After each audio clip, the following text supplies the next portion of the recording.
Parafraseando em forma de questionamento o que aponta o apóstolo Lucas no capítulo 12 de seu Evangelho, indago: o que acontece àquele que acumula tesouros para si próprio e que não é rico diante de Deus? Em outras palavras, vale a pena viver a vida em função apenas de conquistas materiais? Esta é a pergunta que tentaremos responder no tema de hoje, ou apenas refletir sobre ela. Antes de tudo, precisamos entender que a avareza, por definição, representa um apego excessivo aos bens materiais e comumente vem associada com a mesquinhez e a falta de generosidade. Neste sentido é que ela é criticada no Evangelho. É simples de entender. Podemos pensar que toda forma de excesso, sem exceção, é depreciativa para a harmonia dos seres, tal qual uma balança que recebe peso de mais ou de menos em um de seus pratos. Apego de menos às questões materiais nesta ideologia também é ruim, pois torna-se descaso, irresponsabilidade, imprudência.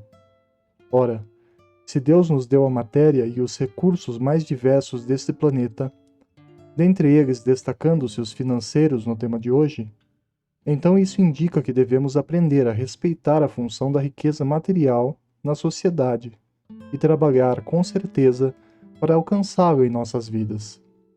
Afinal, quem não se preocupa em ter o básico para subsistir é um potencial suicida, visto que não dá valor à própria oportunidade encarnatória.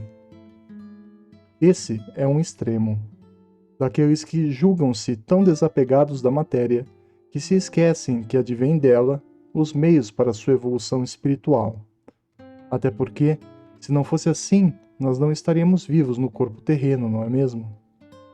A partir disso, o primeiro adendo a se fazer sobre o tema de hoje é que, de forma alguma, as riquezas mundanas são negativas ou nos fazem mal. O que nos aflige é o grau de importância e de obsessão que depositamos sobre elas.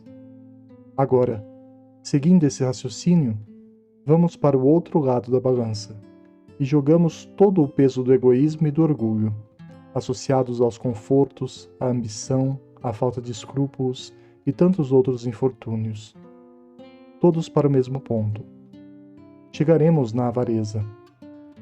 Avarento é aquele que torna do trabalho sua prisão, ao invés de bênção, simplesmente por almejar os benefícios supérfluos que virão, os quais vão muito além do necessário para se viver. Entendam bem, trabalhar não é o problema, nem receber pagamento justo por seu empenho na função que escolheu para sua vida. Mas o grande dilema é fazer com que sua existência dependa do quanto você ganha por mês, ou das aparências que passa para os outros, ou dos confortos para o corpo. Tudo isso no lugar de compreender que o trabalho é a maneira de dignificar nossa existência, rendendo o fundamental para ter uma vida saudável e próspera, ou de perceber que as posses materiais são passageiras, já que ficam para trás quando nós morremos, ou ainda de entender que o que os outros pensam é o que menos deveria importar em nosso equilíbrio espiritual, que é o equilíbrio que realmente importa. Por fim, de sabiamente decifrar o mistério que o espírito não precisa de conforto ou de satisfação. Ele precisa de desenvolvimento, e ninguém evolui significativamente no conformismo e no ócio, relaxando enquanto as oportunidades passam. Por outro lado, quem se excede no trabalho, sem um verdadeiro propósito, martiriza o seu corpo e o seu espírito em benefício de alegrias extremamente breves e frágeis.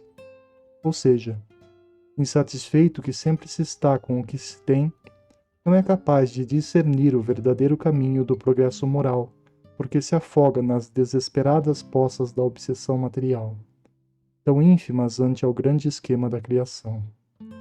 Reflitamos. Para melhor me fazer entender, digo o seguinte: basta aceitar que o caminho mais adequado é o do meio, onde o espírito se equilibra na corda bamba do magistério encarnatório. Ou seja, cuidado para não desprezar os benefícios maravilhosos que a matéria nos oferta, e estejamos alertas para que esses mesmos benefícios não nos desviem dos ensinamentos do amor, dos ensinamentos de Jesus. Pensemos que quem idolatra tanto a matéria, dando-lhe exacerbada importância, perde o propósito que Deus lhe deu, dedicando-se uma vida inteira a pseudo-objetivos, falseando-lhe a consciência e trazendo-lhe satisfações que o induzem ao erro de dar mais valor a Mamon do que ao Todo-Poderoso Criador. Espero que, para concluir, tenha ficado bastante claro que a riqueza e o trabalho são essenciais para os homens se manterem homens, sociais e conscientes.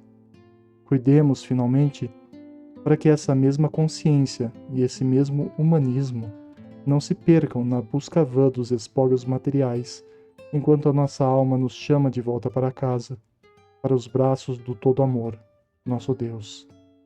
Que Deus nos abençoe.